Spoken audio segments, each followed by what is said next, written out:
Hi, I'm Warren, and welcome back to this intermediate Power BI course. Okay, what we're going to want to do now is create our slices. So if you look at our finished product, we have these drop downs here that we can filter and slice and dice our data by, and we also have this slicer to be able to define a date range. So that's what we're going to add to our file so long. So if we go back into our desktop file, let's go and start creating our slices. So if we have a look here, we have an option in Power BI to add a slicer object. So if we click on that, just a note, before you ever add anything, make sure that you're not clicked on something when you are adding a visual, because it will change your visual. For instance, if you have a table, just go here and put in age and sales.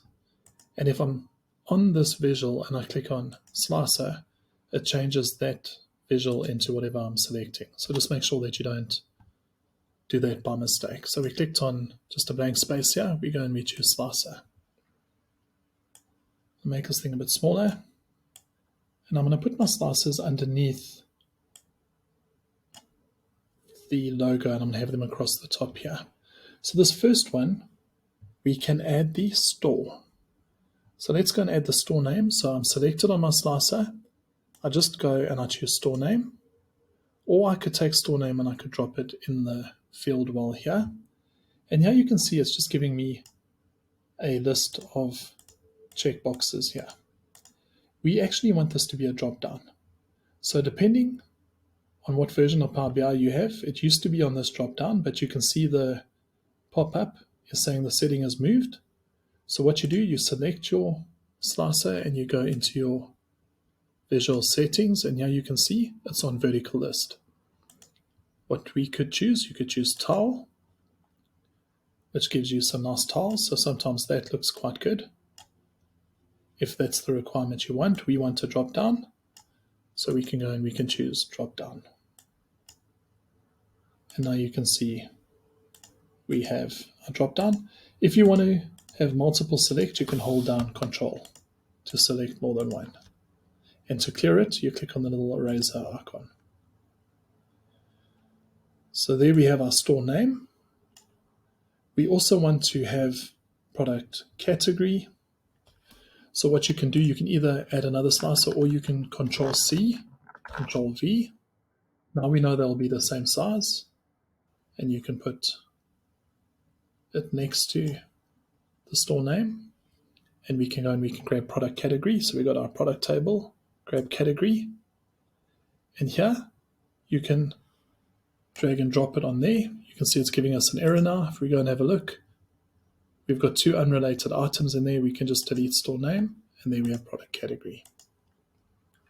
We can copy and paste. We can move that across.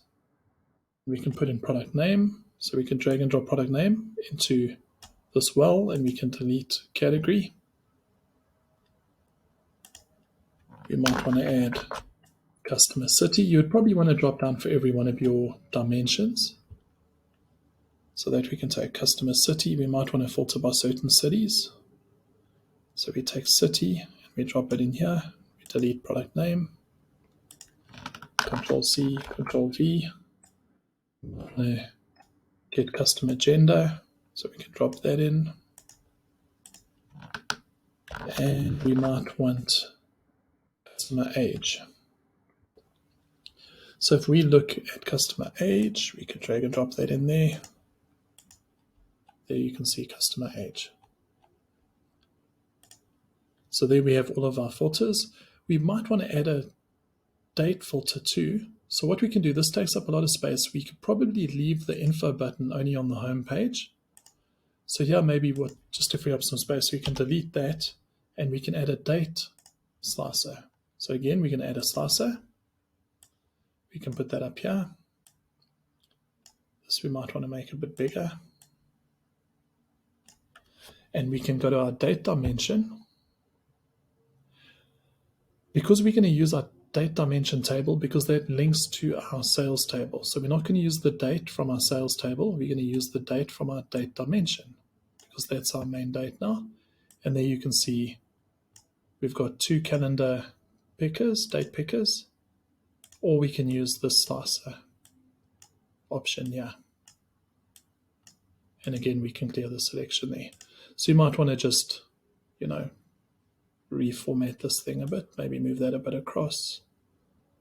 Because this is the dashboard, we could change the heading. We could maybe call it operational dashboard. Might want to make it a bit smaller.